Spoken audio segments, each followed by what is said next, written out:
En este video vamos a utilizar el modelo que vimos en la sesión anterior para explicar por qué las empresas adoptan nueva tecnología, para explicar por qué la revolución industrial y por tanto el crecimiento del PBI per cápita comenzó antes en Gran Bretaña. Y luego vamos a utilizar los conceptos que vimos también en la sesión pasada de la destrucción creativa para explicar por qué este avance tecnológico que comienza en Gran Bretaña se adopta por parte de otros países como ser Francia, Alemania o más recientemente China e India.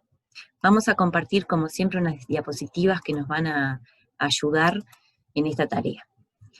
¿Cuál es un poco la lógica de la nueva tecnología que adopta Gran Bretaña y que provoca este incremento del PBI per cápita? Y bueno, una tecnología que utiliza pocos trabajadores en relación a la anterior, que es intensiva en bienes de capital, esto quiere decir tanto en energía como en ruedas hidráulicas, como en instalaciones fabriles, y que por tanto es ahorradora en trabajo e intensiva en capital. ¿Por qué puede ser que ocurra esto en Gran Bretaña? ¿Y por qué en Gran Bretaña hay como condiciones para que se adopten este tipo de tecnologías? Primero que se generen y luego que se adopten. Bueno, la hipótesis es que en Gran Bretaña el salario era más alto que en el resto de Europa, y además de que a partir de determinado momento, que es lo que vemos en el gráfico de aquí abajo, empezó a subir. ¿Qué era lo que pasó hasta el siglo XVII? Si nosotros miramos, este es el salario relativo al costo del capital. En Francia fue más alto que en Inglaterra hasta más o menos el siglo XVII. A partir del siglo XVII, el salario en términos del costo de capital fue continuamente más alto en Inglaterra, y si lo vemos para inicios de la revolución industrial del siglo XVIII, lo que vemos aquí, este es el salario en relación al precio de la energía, es que en Inglaterra es mucho más alta que en cualquier otro lugar de Europa o del mundo. ¿Qué es lo que explica esto? Bueno, en realidad lo que parece haber pasado en Inglaterra es un cambio en los precios relativos que hizo rentable que aparecieran o que se pensara en generar otro tipo de tecnologías intensivas en energía y sustituidoras de trabajo. ¿Cómo estábamos en el siglo XVII en Gran Bretaña? En una tecnología del tipo B, intensiva en trabajo y con una línea de isocostos JH. ¿Qué es lo que parece haber pasado a partir del siglo XVII? Que hubo un aumento del precio relativo del trabajo. Esto es, nos movimos hacia una tecnología A, pero con un costo más alto que B. O sea, la tecnología A no es una tecnología distinta de B en este caso, es la misma tecnología, nomás que estamos en una curva de isocostos más alto. ¿Por qué? Porque hubo una alteración en el precio relativo. ¿Qué es lo que se fomenta en esta situación? En esta situación se fomenta que en un país que es propenso a la innovación, se adopten tecnologías nuevas, o se creen tecnologías nuevas y se adopten. Entonces, lo que vamos a ver es justamente el cambio tecnológico, es decir, el pasaje de una tecnología B de tipo A, pero ya no por un cambio en los costos, sino por un cambio en la tecnología, es decir, pasamos de la curva de isocostos JH a la curva de isocostos GF. Y allí pasamos a utilizar una tecnología intensiva en energía.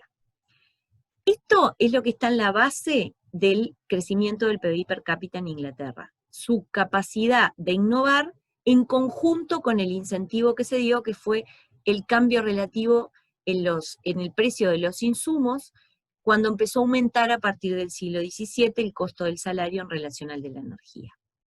¿Por qué esto se difundió a otros países que no tenían esta relación de precio del salario y del capital igual que en Inglaterra?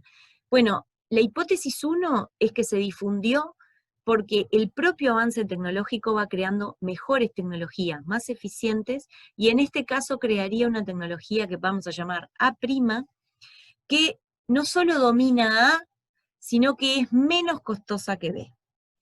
¿Qué quiere decir esto? Recuerden que esta tecnología A' dominaba A cuando estaba cuando A, digamos, quedaba incluida en el cuadrado delimitado por la línea celeste. ¿Cuál es la idea acá? Que A' es siempre más eficiente que A y la domina, porque con menos insumos produce, por ejemplo, las mismas unidades de tela. ¿Por qué a su vez A' es mejor que B? Porque tiene menos costos. ¿Y cómo sabemos eso? Porque podemos trazar una línea paralela a JH más baja que pase por A'.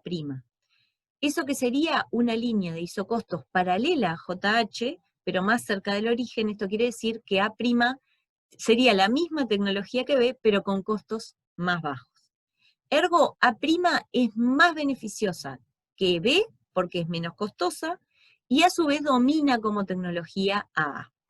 Esto hace que otros países que no tienen una relación de precio relativo del salario respecto al capital tan beneficiosa como en Gran Bretaña, igual adopten esta tecnología, porque es mejor, es más eficiente e incluso más barata que la vieja tecnología que estaban usando.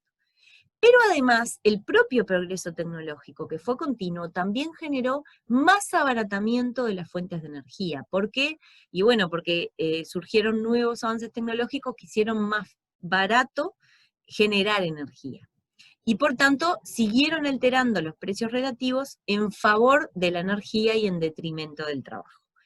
Esto incentivó un proceso de destrucción creativa entre países, entre empresas de los distintos países, que ayudó a la difusión de la nueva tecnología, primero en toda Europa, y luego, más recientemente, en países no necesariamente industrializados, como eran India y China, y en general provocaron este crecimiento del PBI per cápita en la curva ascendente del palo de Hawking.